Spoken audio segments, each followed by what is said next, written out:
Tomorrow is a huge day. Absolutely sizable. Honestly, by the time you're listening to this, it's probably the day of, or it could be over. So you already know the result.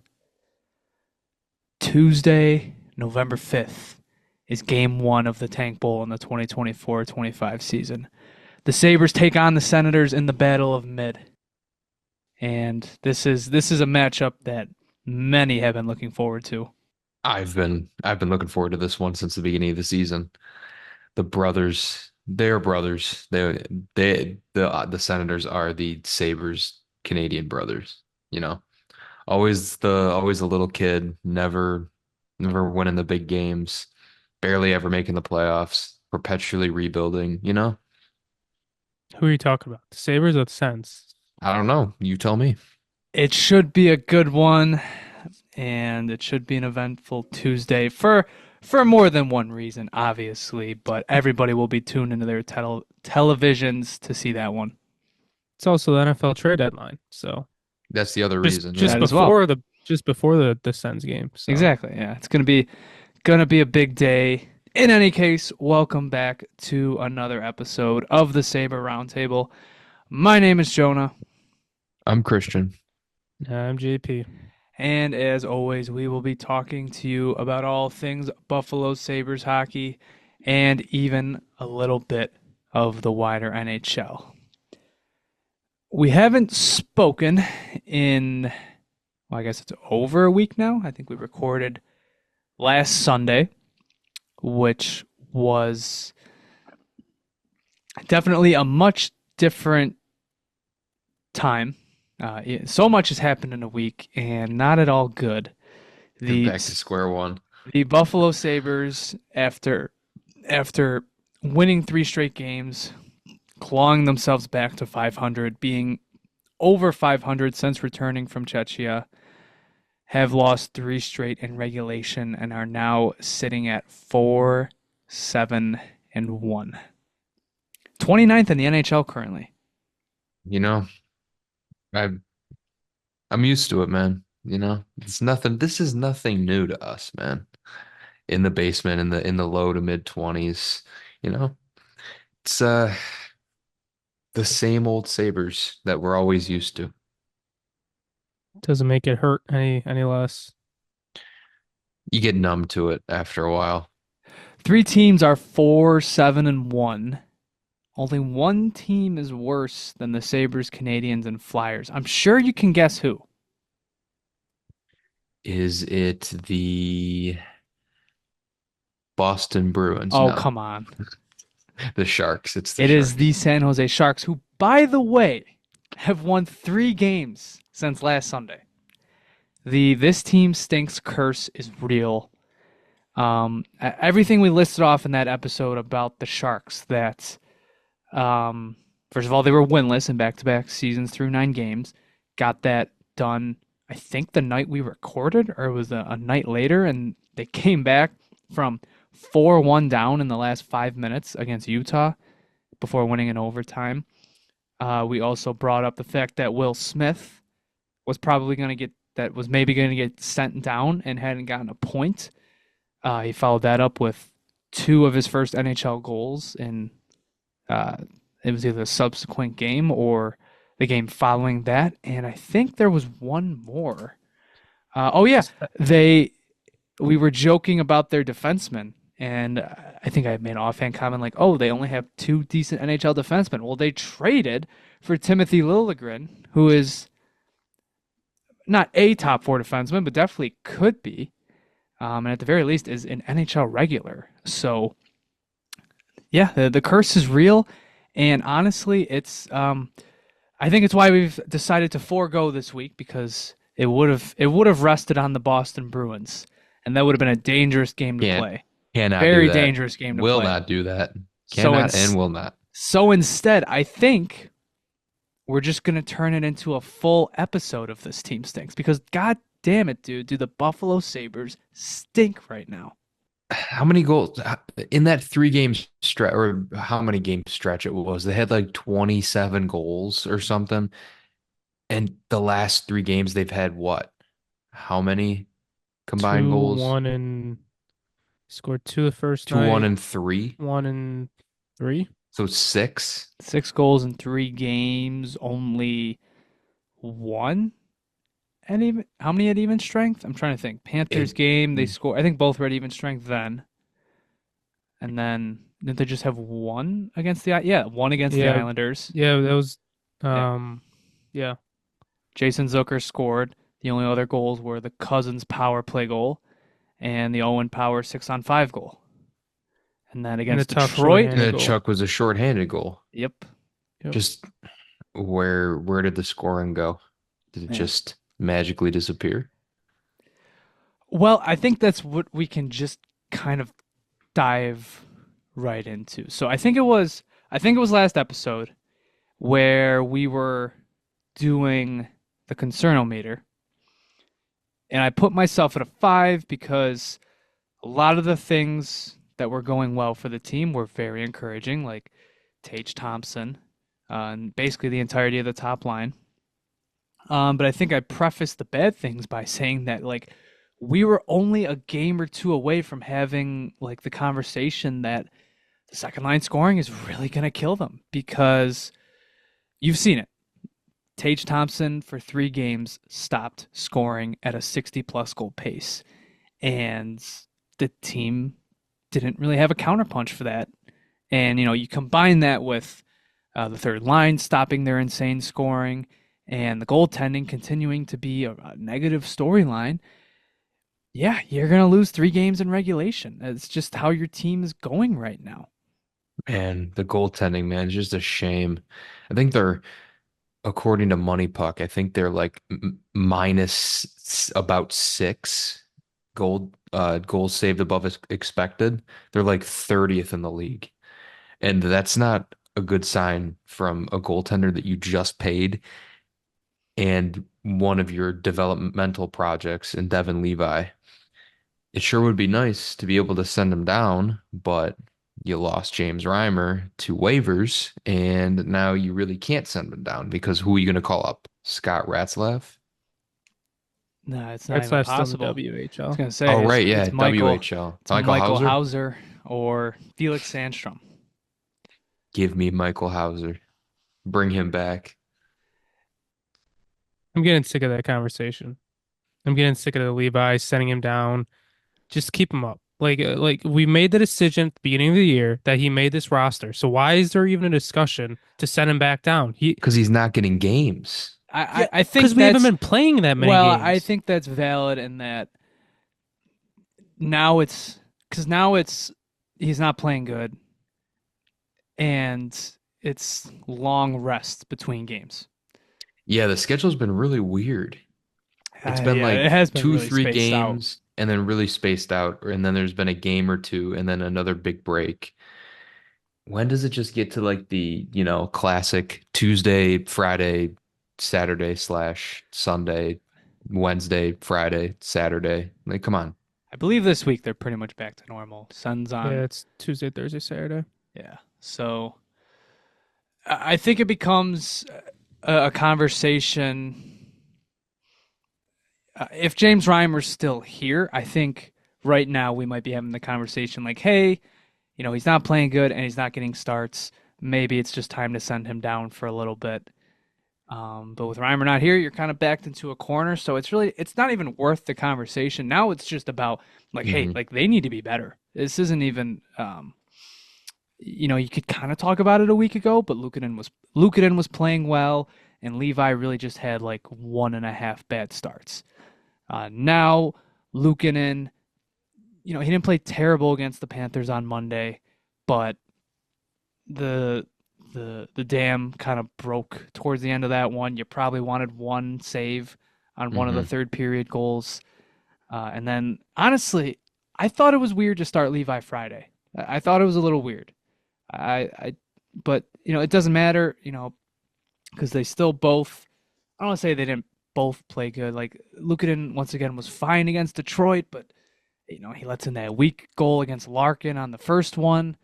And I guess to get back to Friday, like Levi, you probably want to save on one of those goals, maybe just one. It's not winning them games. Been some pretty bad bounces too. I was at that Islanders game and that fourth goal that went in, just like pinballed into the corner out in front. And was it Levi or Luke? Was it Levi or Luukkonen who was in that? I think it was Levi because it was the black and Levi. red game. And man, he was just like it's like you power sliding across the entire bottom half of the zone. And I'm just like, man, he's flying out there. But yeah, there's some bad bounces. But yeah, you need a few saves here and there too. It I can can't never all really. come together at the same time, right? Last year's goaltending can't be here. We can't get 2022, 23's goal or scoring this year. Like it just never there's no cohesion. Not one year, right? You can't put it all together.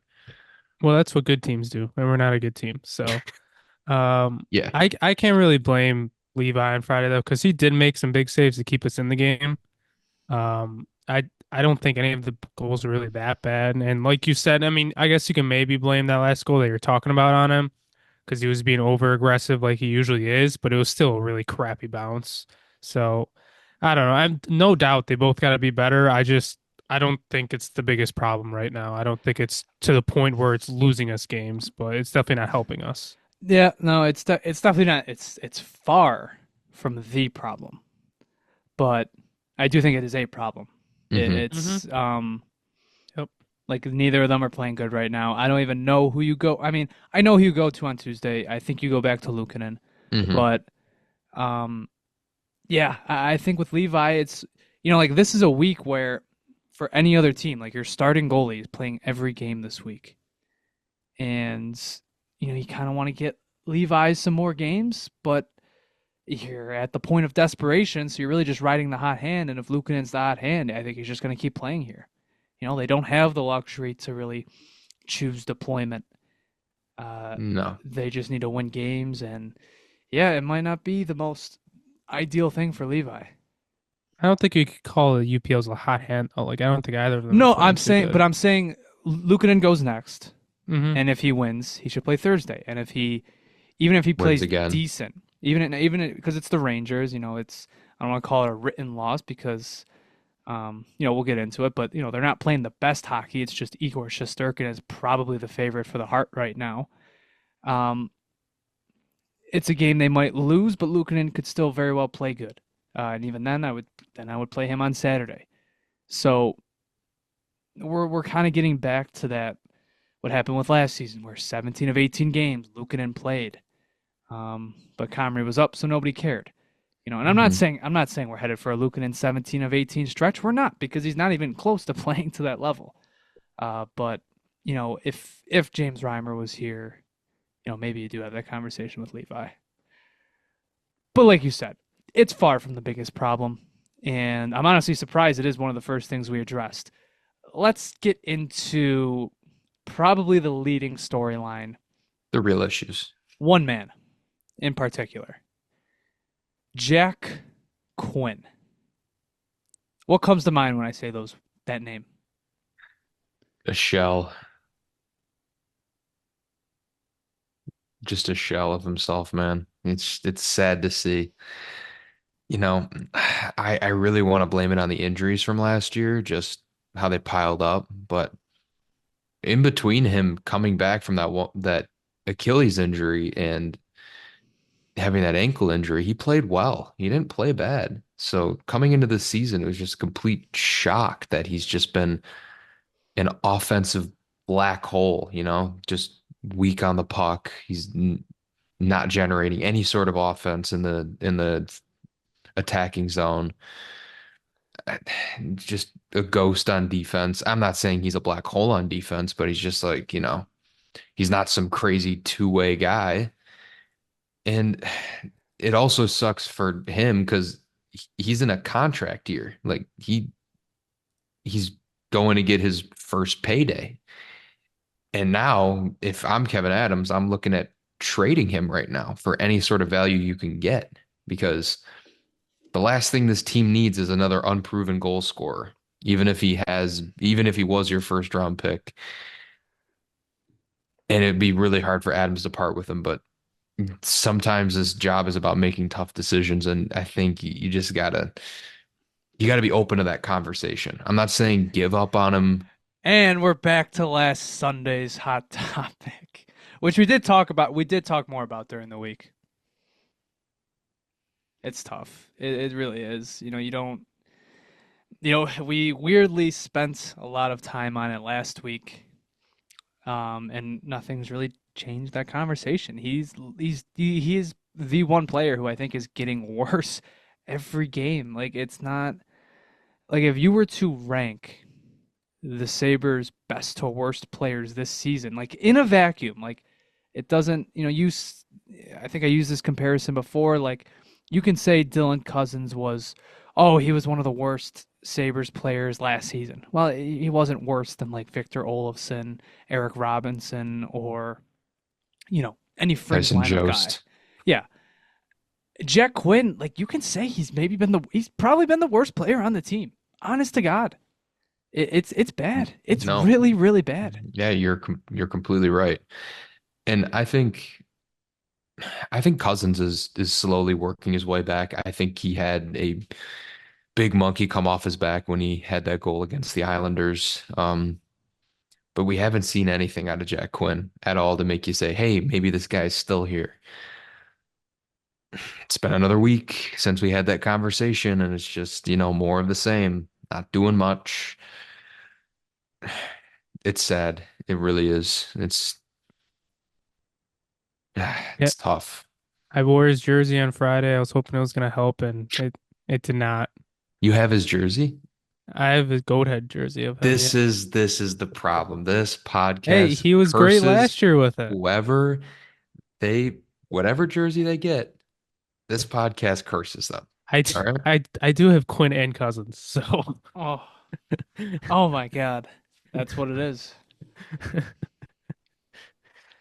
I don't. It's just it's it's really painful to watch, and I've been thinking a lot. I think Jonah said it last week, and that this might not be a system fit for him. That he might have just he was so good off the rush the past few years, and that's not really our offense as much anymore. It's more of a we're still good off the rush, but it's more forechecking and being strong on the puck, and that's not really his game. So I think I think that definitely plays into it.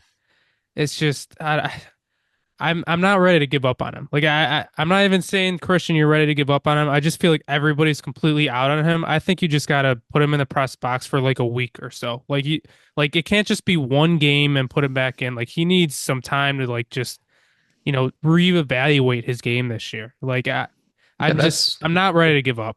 that's fine. I'm completely open to doing that too. But all the point I was really trying to make last week was you just have to be open to having those conversations. This team needs to be good now. There's no more Kevyn Adams' job is on the line, all right? And if something isn't working, Is it though? sometimes you got to make drastic decisions. Is it really though? He's gonna get promoted if he does bad this year. Like legit, he's gonna get promoted. Oh God. You know what I'm it not saying really that's a feels bad thing, like it's a but storyline for everybody. Like it's all anybody can talk about with Jack Quinn. Lindy Ruff, man, he's barely talked about it. I think he He said something after, well, because we saw against the Islanders, Cousins was moved to wing for a game. Quinn got put with Krebs and Zucker. Didn't last the full game, and it didn't carry over to Detroit. That was something, but even then, that felt more like a Cousins thing. Uh, I don't think it's that he doesn't notice, but I don't think like I don't know if Lindy Ruff knows that this is like as big of a deal as it really is. Um, I don't know. Like I it feels like there's not urgency with this situation. I think no, because they're part still of in the it same too is lines. look at who's one of their assistant coaches now. It's Seth Appert, who was a big fan of him and Baturka down with the Amherst. He took Lindy's place on WGR this past week on Tuesday, and I was listening, and he was asked about Quinn. He said, "Oh, we have full faith in him. It does take some time to come back from an injury, which I think is a. I'm gonna be honest, that I think that excuse is BS. I mean, he came back at the end of last season and he was fine. but they have full faith in him. I mean, of course they're going to say that, but I think Seth Apper, that's one of his guys that he might be pulling for. I guess, but him being in the lineup is keeping one of his other guys out of it. Like you Well, could just, I yeah. mean, you could swap Kulik for Quinn right now, and there's not much of a Hmm. difference. It man, I don't know. And once again in today's lines, they have the three lines that have been together and played well. Like it's fine, but man, seeing Cousins and Quinn still together, and Benson might be back tomorrow against Yeah. the Senators, but that line wasn't good with him on it. In the short games, in the short amount of time they play together, and then if it's not Benson, it's Kulik, and that line hasn't worked. So it's like you're just running it back. I think it's the first big criticism I'm having of Lindy Ruff here. I get it. But what do I you really want him to do though, Jonah? Like, scratch him well, first scratch. and foremost. Yes, no, Scratch yes, him. scratch Quinn. But I'm talking about like reorganizing those lines. There's just a lack of talent. Well, here's something that we've talked about, or at least that I've brought up. Look, clearly, most important of all, the confidence is gone. Like, he just doesn't Hmm. have it.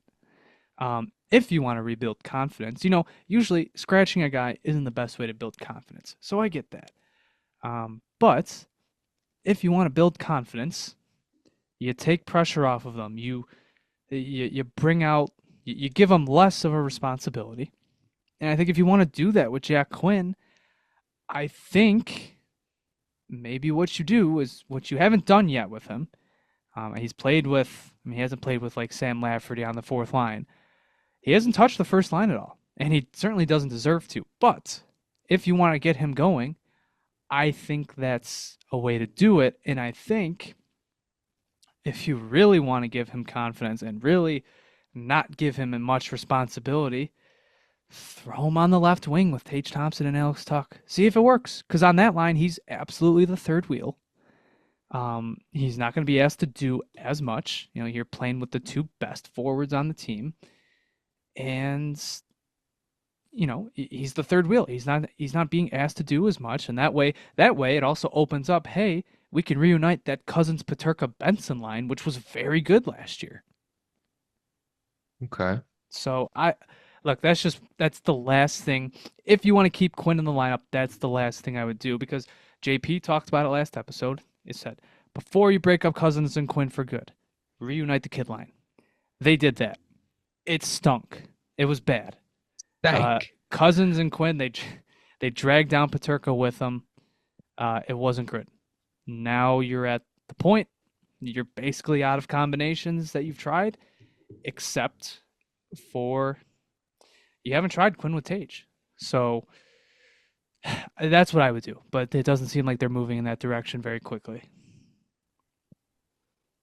Well, they got to move in a direction that's not backwards soon and very soon, because the season's already, you think you hit Thanksgiving and you lose another 3 games, and people are already talking about, is James Hagens, or is that his name, James Hagens? Is James Hagens going to be a Buffalo Sabre next year? The one thing you brought up, what you talked about on your concern meter last week.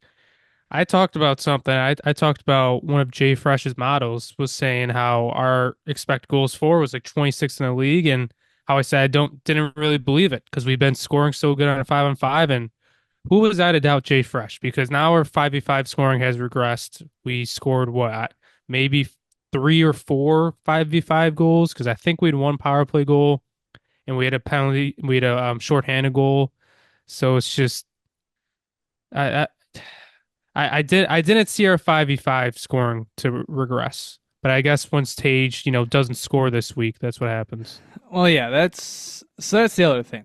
We're backtracking back to last season where, look, I think we talked about it last episode. Christian was saying, I don't think it was last episode. It might have been in our group chat where it was like, I get the perfect pass, but it just feels like they need to shoot more. And understand that. Like in the moment, it seems like the perfect pass that doesn't work. You just shoot the puck, but they're one of the best. They're one of the highest Corsi teams in the league. They shoot the puck a lot.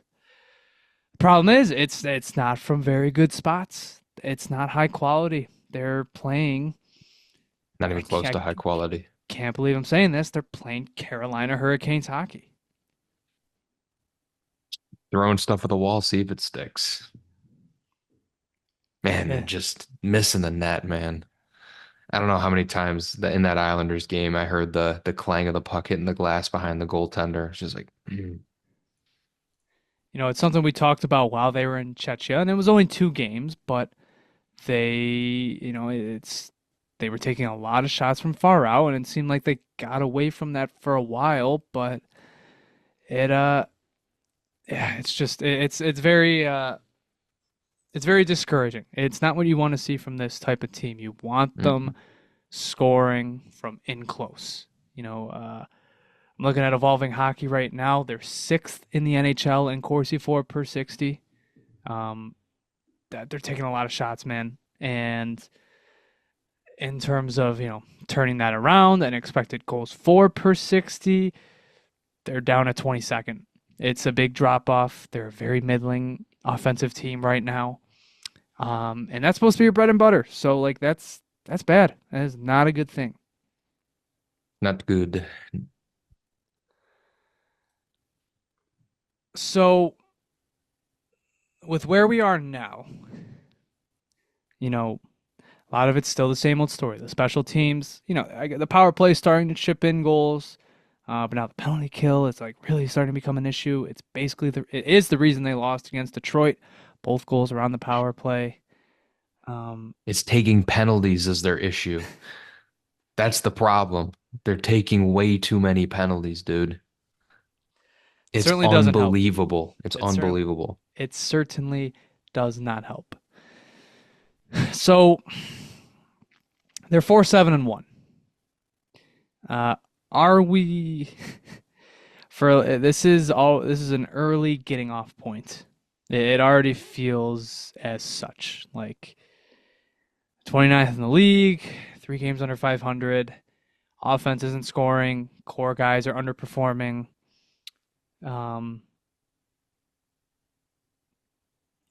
I guess this kind of plays into where are we at with the concernometer? Well, we'll jump into that. Concernometer. What are you at? Right I'll, now, go ahead, JP. Go ahead. I'll say 7. It can be worse.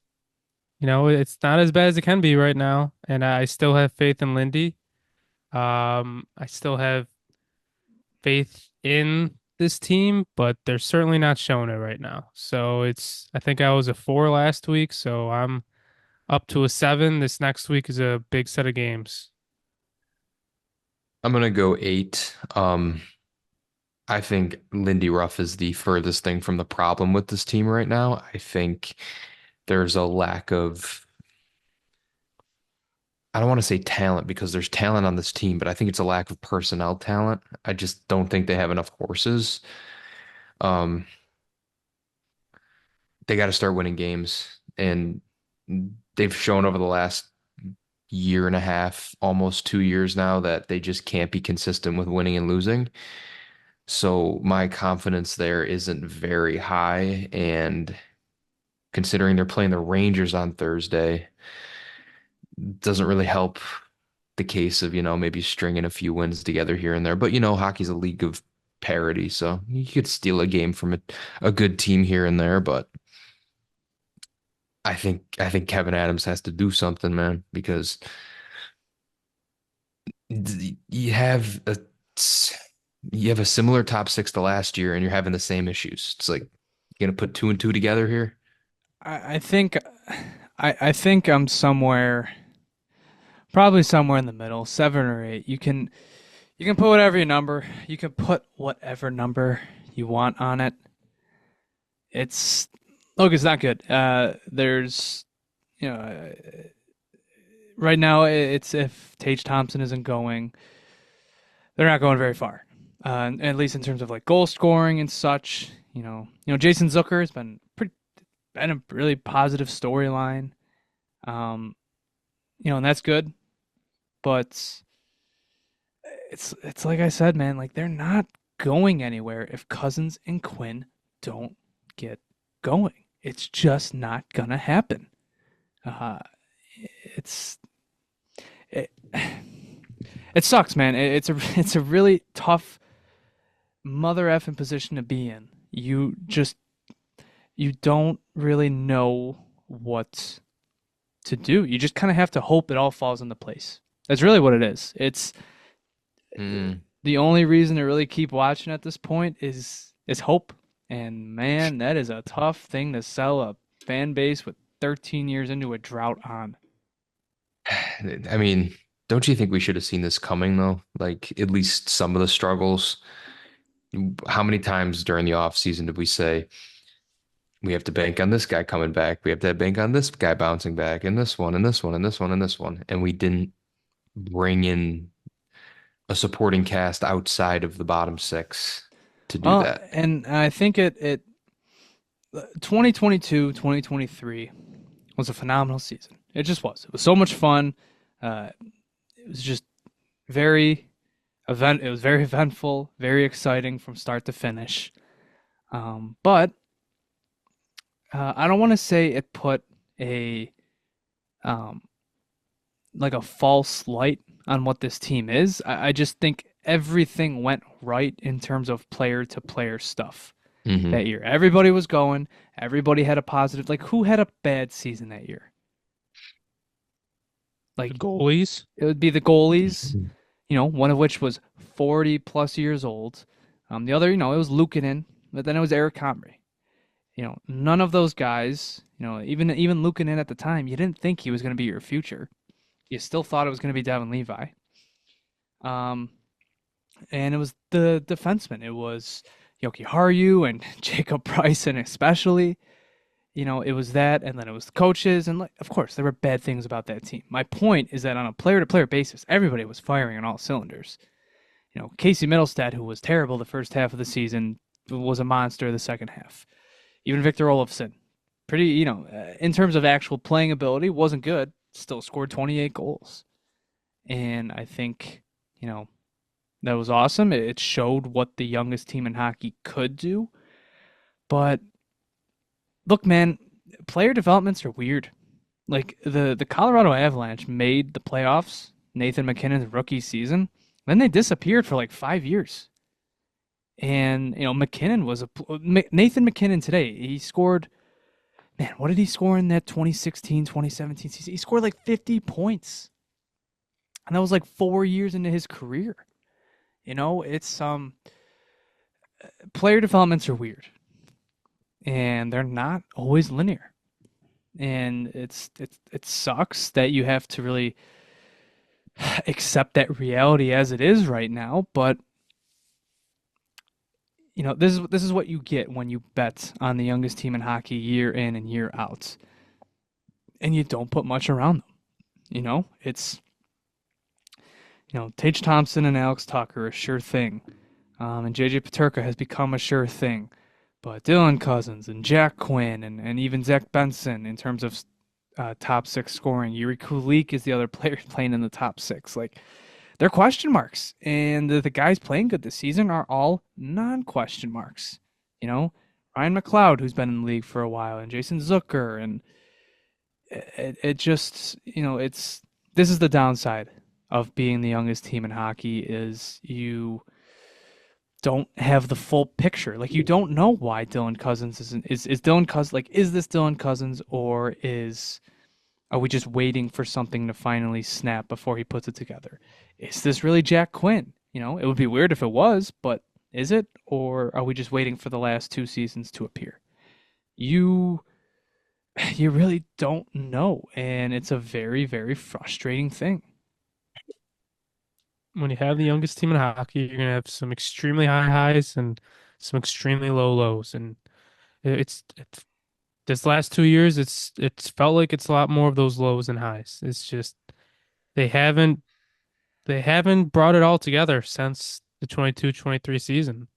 Um, and I think the faith in the core is starting to dwindle in the fan base. Like I was talking to someone the other night, and we were basically saying, I really like this core. Like I like all these players. I've become a big fan of all these players, but it's just not working right now. Like it's tough decisions are gonna have to be made if this continues. Yeah, I'm on board with that. I mean, it's tough to make a trade this early into the season, but if Kevyn Adams says he's active, working the phones every day, doing his due diligence, I mean, well, who knows? And apparently he is. So 32 Thoughts comes out, I think it was last Wednesday night. Friedman dropped the written version at like, it was pretty late. It was like 11 o'clock at night.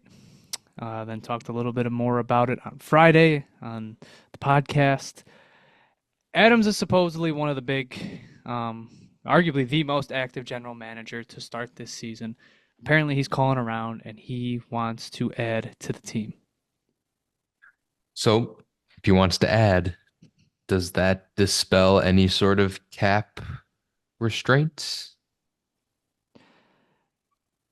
To I be don't know. determined. I'll say this. Do you think it's a bit worrying, or do you think it casts a negative light on the off season that you had if a month in you're the most active GM in the NHL? Yeah, but don't you think throughout the off season the goal was to add more than he actually did? And then he got to a point where he's just like, all right, nothing's working, so I'm just gonna, sit on my hands till the season starts. And now that it's not going in your way, you get a little more desperate. Why would he do that though? Why would he just say, Because he nothing's didn't want to working? overpay in the off season, but now you're gonna have to. I mean, he got killed on January 5th because people thought he did exactly that, and I don't think he cared. So I don't want to rehash old conversations. I really don't. The point is, he's active. Apparently he's alive, and I don't think it's nothing that Friedman is the one talking about it. Some people would say, well, obviously not. Well, I think, um, you know, a lot of times when these reports are made, I like to think, I like to rationalize, like, okay, who's telling the insider these things? Like when Marty Necas was supposedly about to be traded for the 11th overall pick at the draft. Apparently the Sabres were willing to give up their pick. I went, okay, hold on a second. Who's telling who is it, LeBron? Like who's telling LeBron this? Do you think somebody from the Sabres organization is saying that? No, it's probably somebody from the Nature's camp or Carolina themselves. And I think we found out, like, yeah, that was um, false. And then, whenever like the fourth period always gets stuff wrong about the Sabres. Always. It's never direct. Like they're never talking. And it's not that there's no fire where there's smoke. It's more so just like I think they're just talking to like a friend of a friend, an agent of a player, whatever. Ready, Friedman, fire, I am. Friedman, as we know, Adams probably not the biggest fan of the guy. So it's probably not somebody from the Sabres telling him this. But if he's doing this enough to put it in, what was it? I think it was like his second bullet in that article. He's, I feel like he's pretty confident in this, and I think, either scenario is good. Either he talked to somebody from the Sabres camp and they're saying that, or he's hearing it from other people around the league. Like, hey, Kevyn Adams is making phone calls. Like he is active. I think it's something. It's not much. He is Mr. Inactive. It's just the reputation he has. So I get it if some people don't care, but I always try to to look for the positive in things. I don't doubt that he's not It's a good active. I thing. don't doubt he's never been inactive. He just doesn't pull the trigger or the deal doesn't fall in place for whatever reason. Um, I think that's one of the things that, most general managers do. They're always calling, at least the good ones, They're not just signing Matt Martin for a 1 year deal if they need some help. But um I'm I believe that making calls, but I think teams are playing hard to get because they know how desperate we are. And I think that's how it was this offseason, and it's just going to continue. Yeah. Why would they be desperate? It's almost like they have no leverage. Yeah. Yep. I was thinking today, they, like I said, I don't want to rehash old conversations, but I'm getting really sick of the Mittelstadt stuff. I was just going to say, in I case want you to haven't. rehash that Oh, because okay. people are rehashing it. And I don't know. I just want to say, we're not even the ones rehashing this. It's everybody else. Like, get over it. Get over it. It happened. Mitz is doing good, and I'm happy for him. Bowen's been fine. Like, get over it. I don't need to see a freaking post about Casey Mittelstadt every night because the Sabres lost. The Avalanche It is aren't doing good annoying. either. It's They're very 2 games under annoying. 500. Am I wrong? They are. I'm pretty sure the Avalanche are currently 5-7. Yeah, it's like they're not anything special. What And I don't like even what's the Buffalo Sabres record if they have Casey Mittelstadt right now? They're 4-7-1. Do they have a No- win? Do they have nothing a win? changed. Nothing I changed. would say maybe they'll be like 5-7. Yeah, Like this nothing is changed. like this is like I also like hate that that's the hill people die on. Like, could you imagine? All right, like he wouldn't. We made the joke like 10 minutes ago, when Christian said, his job's on the line. Is it? But his job wouldn't be on the line. But like the narrative would be a lot different. Like imagine if the Sabres are 4-7-1, or what? Screw it. Let's say they're 5-6-1, and Casey Middlestad's on the roster. They didn't trade for Bowen Byram. It's the same roster, but just those two flipped. Do you know what the negativity would be if they're still doing this and he hasn't made a big like a bold move? Because look, Casey Middlestat makes more on this extension than Bowen Byram's what was it, like $3.1 million. Like, if he doesn't make that trade, they're not adding any defensemen.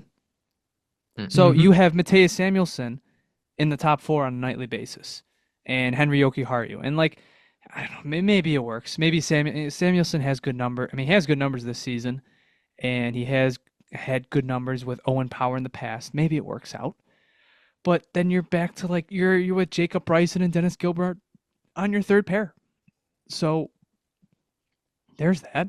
And then he just has this reputation where, okay, maybe he made the Matthew Savoy move, but he hasn't made a core move. The team's stagnant. Somebody needs to go.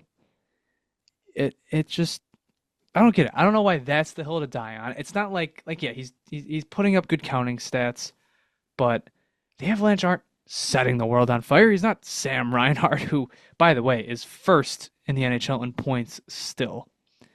It's not that situation. It's just not. And people who are a lot smarter than me have pointed out their on ice impacts haven't even been that drastically different. Like, No. it's just I hate when people say we committed to the wrong center. We committed to the wrong center. 2 years ago, who would you have committed to? The Not guy even who 2 years scored ago. 30 goals that season and went off, or Casey Middlestat, who had half a season of good hockey. And it took him 6 years to finally get Yeah. into that Like, rhythm. Exactly. Like took Casey Mittelstadt, what, 6 years to really prove that he's a good player. And I'm happy for him. He's a great player. Cousins has been in the league less, and he's arguably proved more. He's worse right now, no doubt, but he's arguably proved more than Mittelstadt. Goes back to the development paths, man, like Jonah was saying. They're not Yeah. always linear. Yeah. And this is where my train of thought was going. I was going exactly down the path you are right now.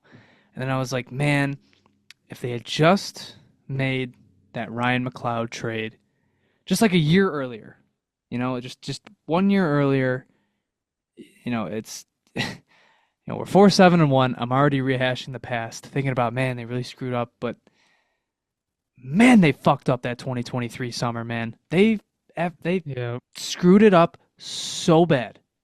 So Yep. bad. If they just did one of the things they did last summer, that summer, like you could have, like, I'm telling you right now, if you call the Edmonton Oilers in the summer of 2023 and give them Matthew Savoy, they're still giving you Ryan McLeod.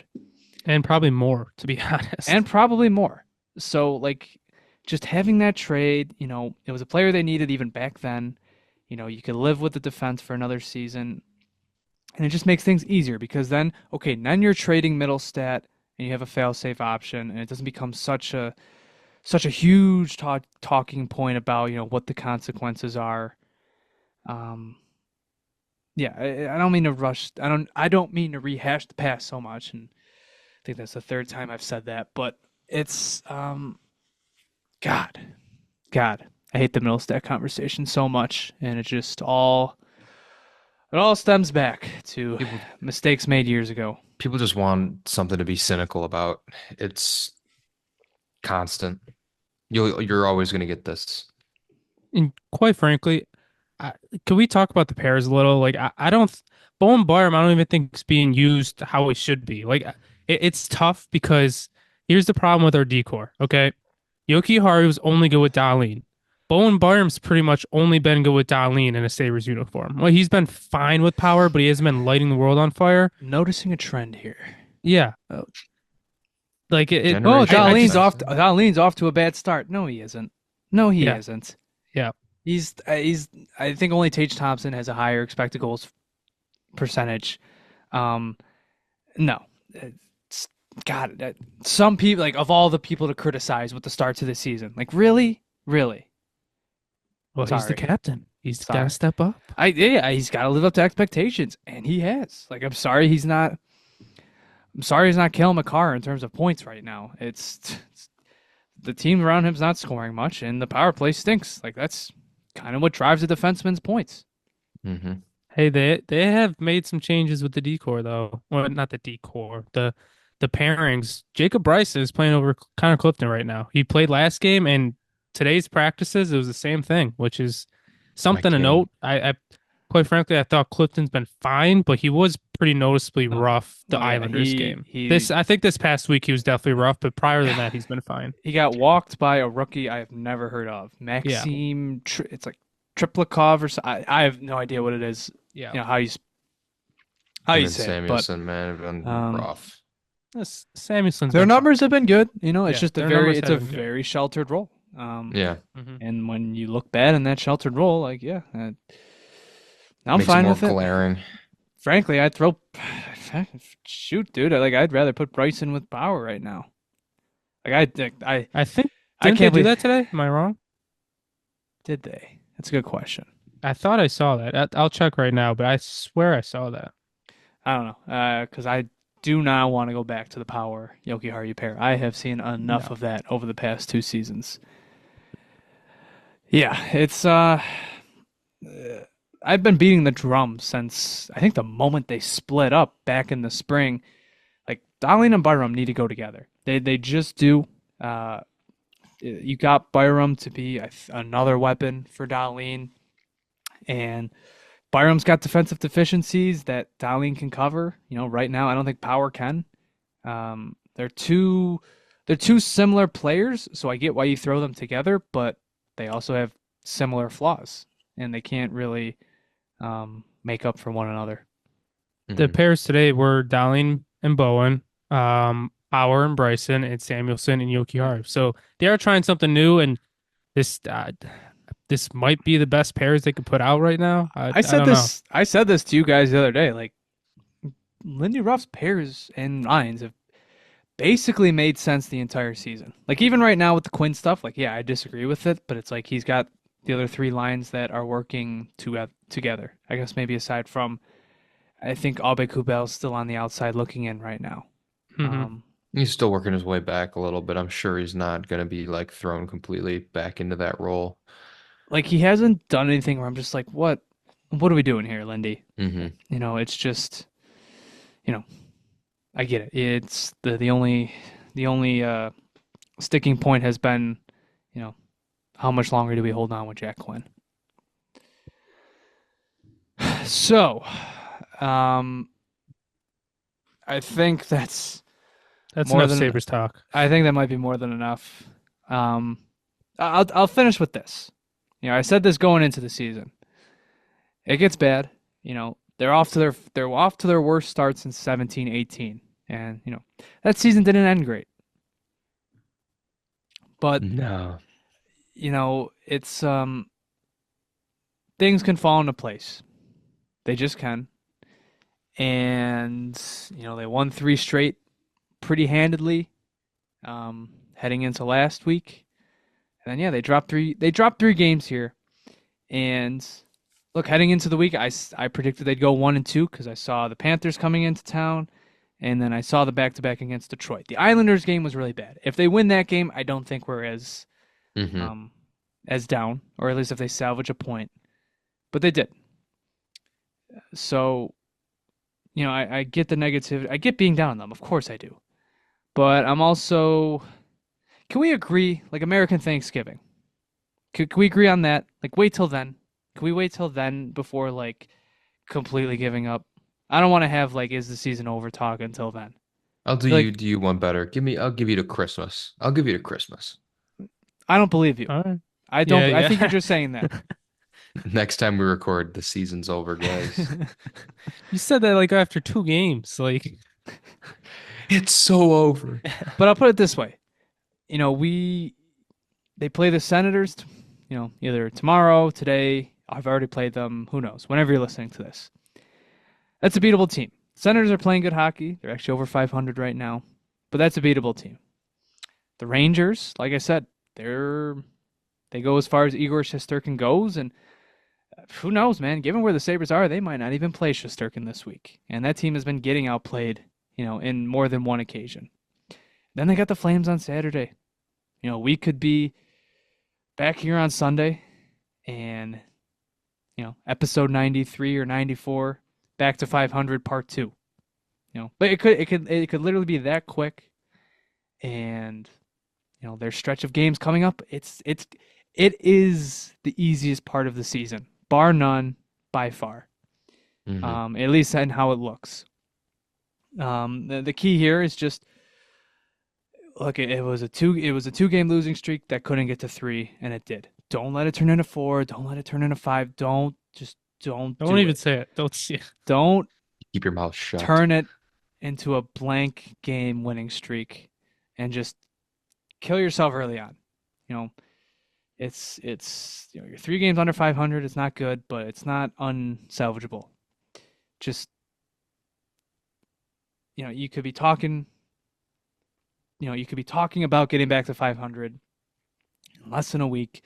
It's that simple. And in 2 weeks' time, you could be 2 or 3 games over 500, just like that. And the narratives change. Who knows? Things get going that you didn't think would. You just gotta take it 1 game at a time. I don't want to try and sell hope to people that are sick of hearing it, but we're 13 years into it. I think we can watch games with a little nuance here. It's not like they're getting shelled in every game. It's just very frustrating losses. Like you see it, they're there, they can win these games, and they're not. And it's things are holding them back that really shouldn't be, and it's frustrating as hell. It's not. It sucks. I'm tired. I am so tired. I'm tired of being optimistic. I'm tired of being hopeful. Looking for the positive. I just want to sleep. I want to go to sleep at night and think about, I just want to a get winning excited. hockey team. I just want to get excited for the next game, But it's not where they are right now. And it's going to be a little bit before they're back to that, but, remember the lows to enjoy the highs. So there will be suffering. There will be suffering.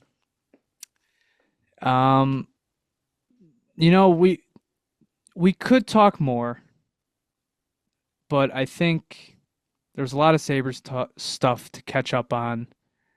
We've already gone, I think, close to an hour here. Do we want to just tie a bow on this right here, right now? Not much happened in the league. The only thing I did want to do was JP, suck it. There were trades in the NHL this week. It can happen. It can happen. They actually were pretty, like Oli Mata, Timothy Liljegren, like they're decent players. Like those are addition trades. It can happen, folks. The market is alive. It can friggin' happen. I wouldn't be surprised, and to tie into like, hey, have some hope. look, man, in a week's time, the Sabres could have a new addition to their team. They could you could be seeing yet another Scott Wilson or Eric Robinson trade just like that. Totally was gonna say Eric revamping the team. Robinson he was traded early in the This season. was I think it. it was like it was like 20 games early in, I It think. was yeah, it was November, December, so Hey, he brought a it could spark to the happen. lineup right to start. Had a hat trick to It, start, didn't he had he? Or no, he definitely didn't have a hat trick, but he like started off hot. I think yeah, he had like goals in consecutive games. So hey, Which dude, which Pedersen are we gonna get? dude, man, like Marcus Pettersson would be good, man. He would. He's just left-handed, and it's like I'm not even like I don't even care about that stuff, but like I would care. Like it's kind of Lindy it's getting cares. annoying. Lindy cares. I don't know. Get good players. That's all I care about. I Like agree. like the Liljegren trade. Like I know it would have been in division. They definitely didn't want to do that, but I would have done that. Like he got traded for Matt Benning, a third and a sixth. I would have done like Yoki Haru, a third and a sixth, and it probably would have been more. It's like Yoki Haru and a second for Liljegren. Like I would have done that. I'm gonna throw up in my mouth.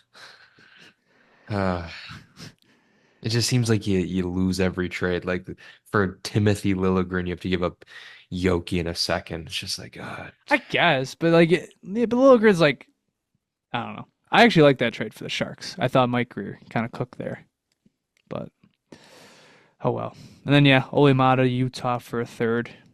Uh, Left-handed guy, so I wouldn't have done that, but it's something. If they needed a left-hand defenseman, he is pretty good at what he does.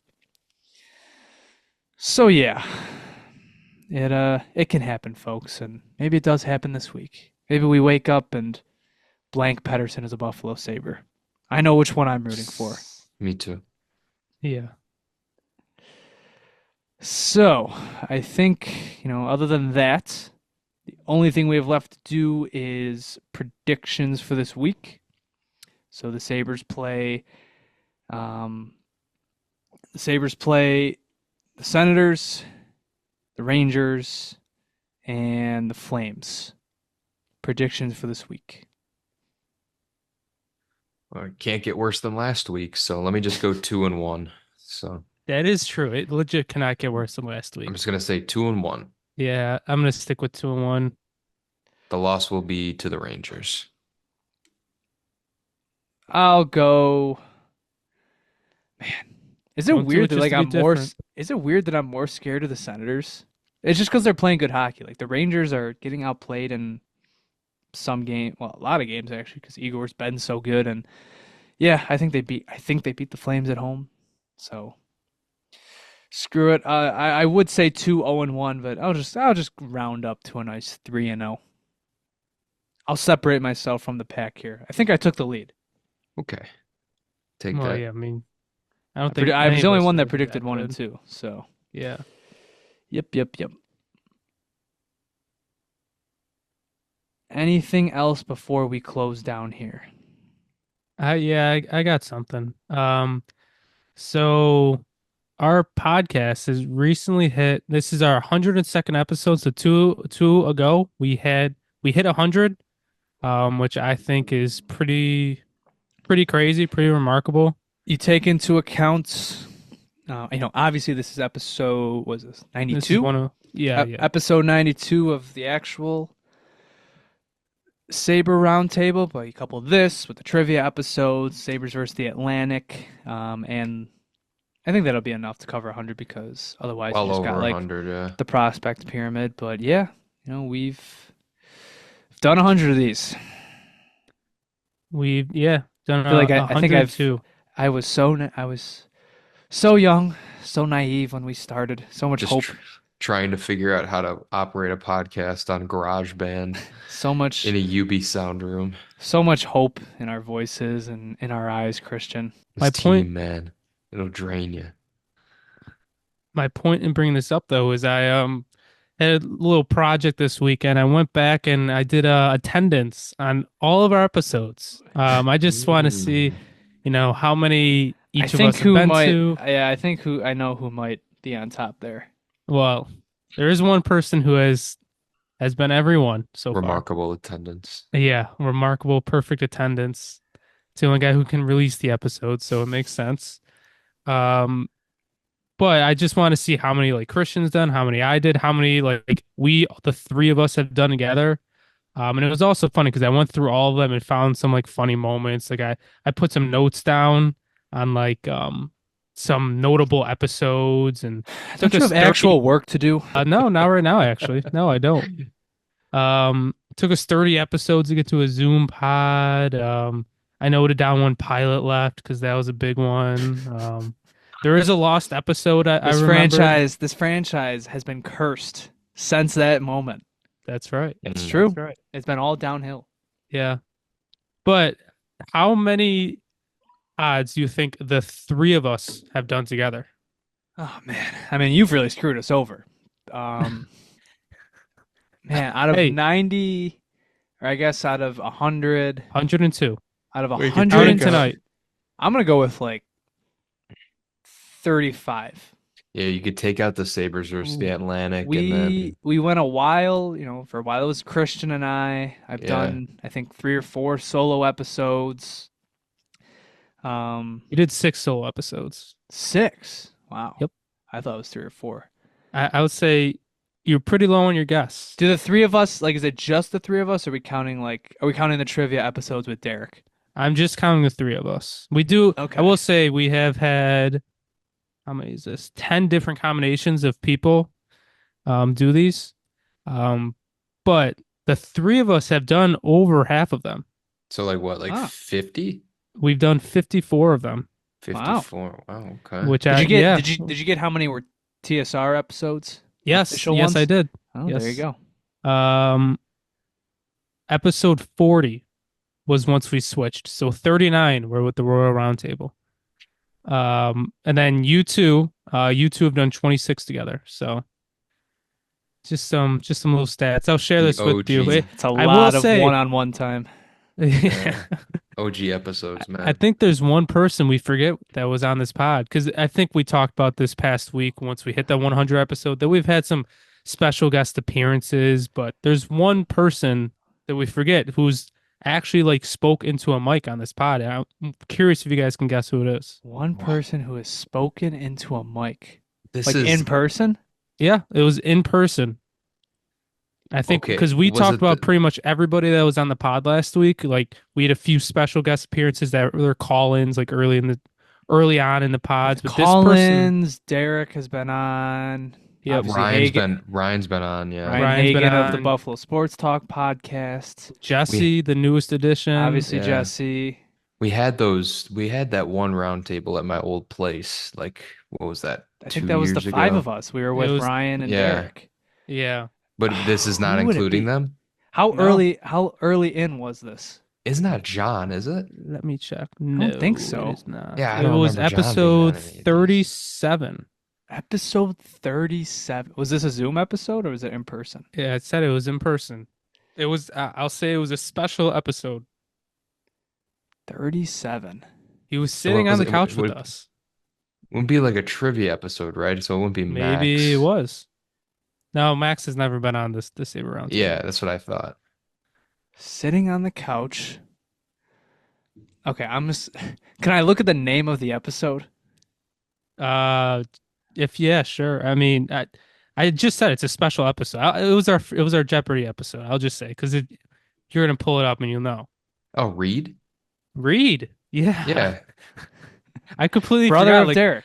yeah, I was looking through all I didn't know of if we were our counting him. combinations. Oh, no, Yeah. I was like, he's technically been That's a on the niche. pod. Reed has been on the pod. Yeah, I think Yeah. with the amount of that episode was released on August 24th or August 16th, 2023. I think with how much our audience has grown, I think approximately 3 people remember. Probably yeah, even that- know who we're talking about, what episode we're talking about. Definitely not. So this But I just- conversation is pointless to them. yeah, we're I was- big time now. I was doing all these combinations. I was like, oh, Reed. But yeah, so I got attendance now. So I've done 67 pods. Christian's done 87. So I'm looking to gain ground in him. That's my goal. I Yeah, want to you're get not- to you're not want gaining to ground. get to even with him. One of Yeah, those. I'm not studying for a CPA. I'm going to be on these. one episode while watching This Is Cake. Yes, I did Is note it that cake? down too. Is it cake? I Is it noted cake? down the Is It Cake Is it episode, cake? episode 35. Did you have how many episodes was just the three of us for the Sabre Roundtable? Like, I mean, I could get that right now. did you count, One. like I know Jeopardy, JP's looking at an Excel spreadsheet like right now. Jeopardy Yes, I episodes am. plus with Ryan? Just the three of us talking Sabres. 16, 17, 18, 19. 19 of the three of us for the Royal Roundtable. But I'm talking about in the 92 episodes we've done. Oh, Just the the three 92. of us. I didn't keep didn't track count? of the episode names or God anything. damn it. These are the Look, stats I I've- want to know. I put some work into this, okay? I'll share this with you guys. Well done, JP. Yeah, thank you. Yeah, What am I someone supposed to- put what am in I sp- work into this pod this weekend. Oh, yeah. Sorry. I was too busy winning hockey games in San Diego. Anyways, I think that's going to do it for this episode. We'll talk to you guys probably Thursday night, probably after the Rangers game. Fingers crossed it goes well. Otherwise, if you want to follow us on Twitter, you can follow us at the Sabre Report, also on Instagram and TikTok at the Sabre Report. If you listen to this on YouTube, thank you very much for listening. Please hit like, share, and subscribe. If you want updates for the pod, you can follow us at Sabre Report Pod. Huge win against the Finns this week for the Bills. So if you are looking for a post-game recap and storylines coming out of that one, go give our friends over at the Buffalo Sports Talk podcast a listen. I'm sure they will be releasing their post-game recap over the next few days. I think other than that, that's going to do it for this one. We'll see you guys next time. And as always, go Sabres. Go Sabres. Go Sabres.